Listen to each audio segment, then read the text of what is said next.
Dat Win and Jason Minix talk exclusively with the head coach of the Dallas Cowboys, Jason Garrett. Powered by AA Best Bail Bonds. MyBestBailBonds.com. It is the Blitz 1250 ESPN San Antonio. He is Dat Win. I'm Jason Minix. And let's talk about what happened last night in Chicago with the head coach of the Dallas Cowboys, Jason Garrett, joining us now, courtesy of our friends at AA Best Bail Bonds. Coach, we'll start with the easy one. Have you thawed out yet? Yeah, we have thawed out. It was a cold night. There's no question about that. But we've had a few hours back here in Dallas, so feeling a little bit better, feeling a little warmer. Coach, in that weather, it looked like it was frigid, Coach. How did you stay warm and how did you stay focused during the game? Well, it was cold. There's no question about that. One of the colder games I've ever been around. But really what you try to do as a coach is what we emphasize to our players. Get your gear right and then don't think about it. And, that's what we did. Our guys do a great job here, as you know. Mike McCord and Bucky Buchanan, our equipment guys, you had everything laid out for the players and coaches to get right, stay warm.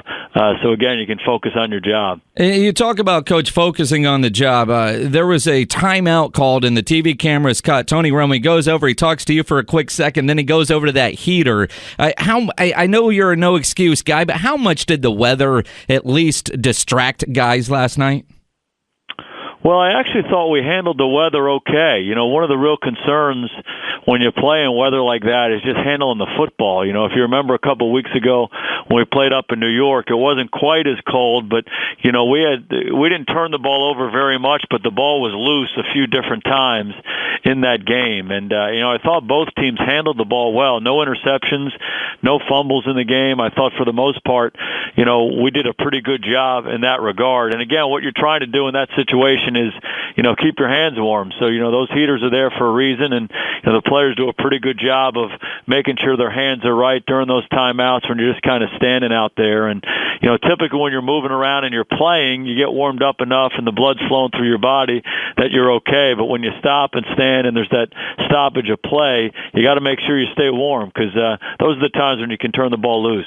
And, Coach, you talked about that during the game. Going into the game, would you ever think your quarterback throws for three touchdowns, your running back runs over for over 140 yards, no turnovers, and you come up short in the game?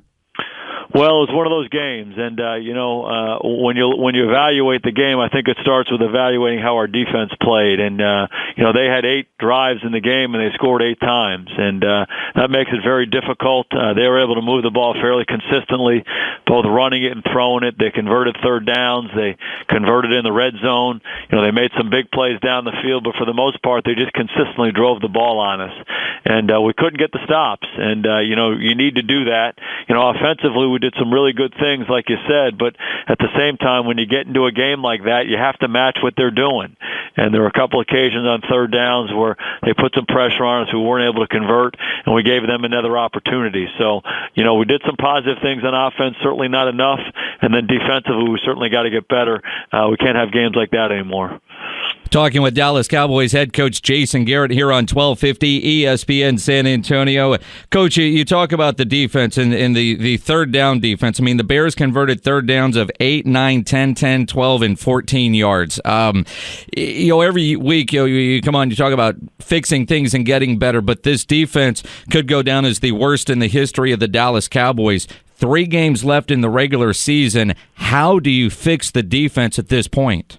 Well, I think you have to just simply evaluate what happened last night and what's happened in recent weeks. And, I think we've played relatively good defense the last couple of weeks coming out of that New Orleans game, and we have to get back to doing that. And, it starts with, just playing disciplined, fundamentally sound football and making sure we're getting lined up, making sure we're dropping to the right spots in our pass coverage and we're contesting throws on the back end and literally making just more challenging for the opposing offense. I thought they did a good job doing some different things, with their offensive scheme, but really not a whole lot that we hadn't seen before. And they just were able to execute better than we were able to stop them from executing. I mean, it's a simple way of putting it, but, it starts with the fundamentals, the basics of lining up, being where you're supposed to be, and then once the play starts, you have to defeat blocks and make plays on the ball, tackle the guy, and then, like you said, on those longer third downs, it wasn't like they all were incredibly manageable. They made some longer third downs. They blocked us pretty well up front. We didn't affect the quarterback like we needed to, and then simply didn't make plays in the back end like we needed to. It's our job as a coaching staff to make sure we evaluate what we're doing and making sure that we're putting our players in the best position possible. And, Coach, as you talk about that self-evaluation process, as you can imagine, last night Twitter was exploding. All the Fire Monty Kiffin tweets that are out there. Even the great Emmitt Smith was tweeting about how bad the scheme was last night for the Dallas Cowboys defense. Jerry Jones on the radio up in Dallas today says he still believes in Monty Kiffin. I know you have said similar things, but when you're talking to the fans out there, what is Monty Kiffin doing that we're not seeing as a fan base? I mean, because everybody's saying fire this guy, and you know how it is with coaches, like with quarterbacks, and that criticism comes. But what is he doing that gives you confidence that he can get it fixed for these final 3 games and get the Cowboys into the postseason? Well, we just got to bear down as an entire defense, and that's the staff, and that's our defensive personnel, and just simply get it right. And like I said, it'll start with the evaluation of what we're doing and what we need to tweak to put our players in better position to execute. And then, you have to hold the players accountable for execution. That's just the balance that we do every week. And again, it starts with us, and we'll continue to look at what we're doing, ways that we can help our guys cover better, ways that we can help get more pressure on the quarterback, ways that we can help our run defense. And we'll look at the specifics of those things, how we're playing certain defenses, fronts, coverages, pressures. If we can keep those and just tweak them a little bit, make sure the execution is better, or if we need to add some new things. And this has happened a couple different occasions this season where we had a really rough stretch playing against some quality offenses, and I think we did a good job making the adjustments and responding, and we simply have to do that again. One of the adjustments that I noticed there, Coach, was that you guys were rushing 3 and dropping 8. Was that a game plan, or was that an adjustment during the game?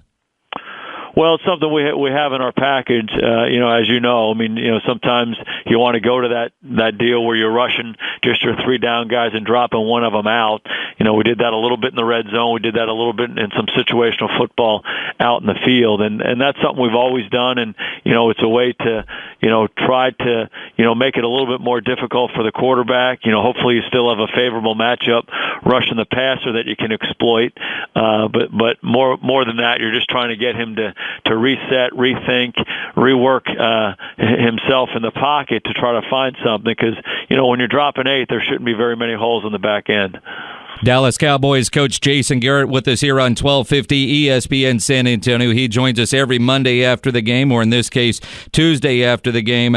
Obviously, defensively, it was a disaster last night, but the offense did a lot of good things. I mean, you think about the way DeMarco Murray was able to run the ball, finish a lot of runs. That offensive line, I know when you look at the final score, it's hard to be happy, but was there anything you were happy about with what you saw last night? Well, I think you said it. Our ability to run the football on offense, we ran it fairly consistently throughout the game, and started with the guys up front. I thought we did a good job simply blocking their front, blocking their down guys, and blocking at the linebacker level, and giving him and Joseph Randle some opportunities to get through the line of scrimmage into the back end. I think we averaged over 7 yards a carry, and that started right from the start of the ball game and continued throughout. So that's certainly a positive thing for us, having run it as well as we've run it all year long. And you add that to the passing game that we have, it really makes a difficult offense to defend. And, like I said, we did a fairly good job. We had 8 possessions. We scored 4 touchdowns on those 8 possessions. But at some critical moments in the game, we didn't match what they were doing. And that's something that we have to go back and look at and evaluate and make sure we get better. Coach, you're talking about the running game. DeMarco Murray did run with that purpose, the same purpose as noticed that he ran against the Rams early in the year. This is the guy that you said plays with anger, has a lot of pride. Is this one of the players, that young player that you have to lean on as you move forward against a short week with Green Bay because of how contagious it is with him in the locker room or on the field? Well, no question. He's a guy that, like you said, when he gets going, it is a real positive impact on our whole football team. And, when you get that running game going, it really it helps the offensive line, establish a demeanor up front. That's going to help them block these guys both in the run game and the pass game. It'll give you more and better opportunities throwing the football. And, it also helps you control the ball and, all the things that, are so positive for your football team, not only your offense, but for your defense and your kicking game. So he's always been an important part of what we're doing. We get him going, usually good things happen for us. Coach Jason Garrett with us here on 1250 ESPN San Antonio. Detroit didn't do you any favors on Sunday. They blew that 14-0 lead, lost to the Eagles in the snow. So now they've got the game lead on you. 3 games left. Do you have to adopt the mentality that the playoffs start now this week against Green Bay? Well, I think that's always your mentality. I mean, you have to play with that kind of urgency, and there's no question we're in that situation. We feel good about the opportunity to control our own destiny. If we win 3 ball games, we'll win the division and certainly go to the playoffs. So that's a mentality that we have to have. But in order to win 3, you got to win 1. So our focus is on the present, what we need to do today to help us prepare to play our best football on Sunday against Green Bay. And as you think about the Green Bay game and you start the preparations on a short week, almost like last week, who's going to play quarterback for your opponent? Aaron Rodgers.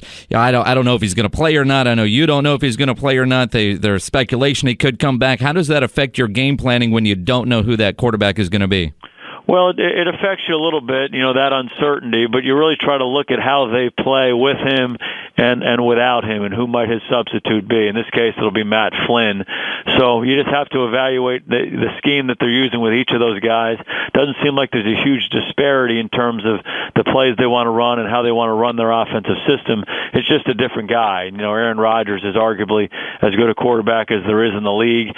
So, he'd be a great challenge for us. But Matt Flynn has had success for them, had success again the other day against Atlanta. So, we just have to get to work. We have to focus on doing the things we need to do better in terms of our preparation for Green Bay this week. And obviously, Coach, when you think about Tony Romo, and nobody can pin last night on Tony Romo, he played well, but he's been a little conservative this year. His interceptions are down, which I think is a good thing, but he doesn't seem to be taking some chances. Knowing that it's essentially a 3-game season at this point, do you concern yourself or maybe encourage Tony Romo, knowing the issues on the defensive side, to be a little bit more aggressive and gamble maybe a little bit more on the offensive side?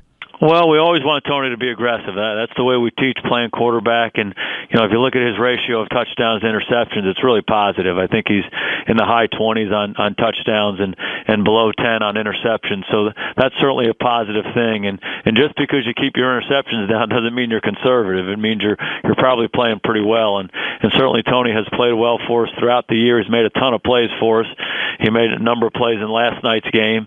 And we'll always have an aggressive mentality throwing the football. You have to be an aggressive team all throughout your team. There's only one way to play in this league to have success, and we believe in that. We also believe in minimizing the errors, particularly in relation to the football. So Tony's done a good job of that balance, and we'll keep trying to give him opportunities to make plays in the passing game for us as well. And the guy that's making play is Tony Romo, but the guy that's not making that much play is DeMarcus Ware. Is DeMarcus Ware health okay, Coach? Because there were some times in the game yesterday, there's some crucial sequence in the game that he wasn't even in the game.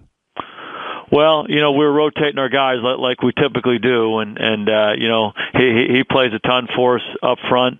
There are some circumstances that he's not out there. There's no question about that, but we feel like giving him a chance to rotate through a little bit. He did have that quad injury where he missed some time, a few weeks back. So, I don't know that that's bothering him at all, but it was just more than anything else. It was just a typical, rotation that you have. And, DeMarcus has to continue to get better for us and show up in ball games. We have to collectively as a defense affect the quarterback more, and he's certainly a part of that, as is what we're trying to do from a scheme standpoint, because you can't allow the quarterbacks to be that comfortable throughout a ball game, because these guys are too good, and they'll find the open guys down the field and they'll make the throws. So affecting those guys up front is an important thing for us going forward defensively. Dallas Cowboy head coach Jason Garrett, I know it was a long night last night. You got in early this morning. Appreciate the time this afternoon. We'll talk to you next week after you beat Green Bay. Okay, guys. Always enjoy visiting with you. Thanks, Great Coach. stuff. Coach Jason Garrett, brought to you by AA Best Bail Bonds, 225-2121, 225-2121, or online at mybestbailbonds.com. Get the latest on your Dallas Cowboys. Jason Garrett, Mondays at 4:30. Powered by AA Best Bail Bonds. MyBestBailBonds.com.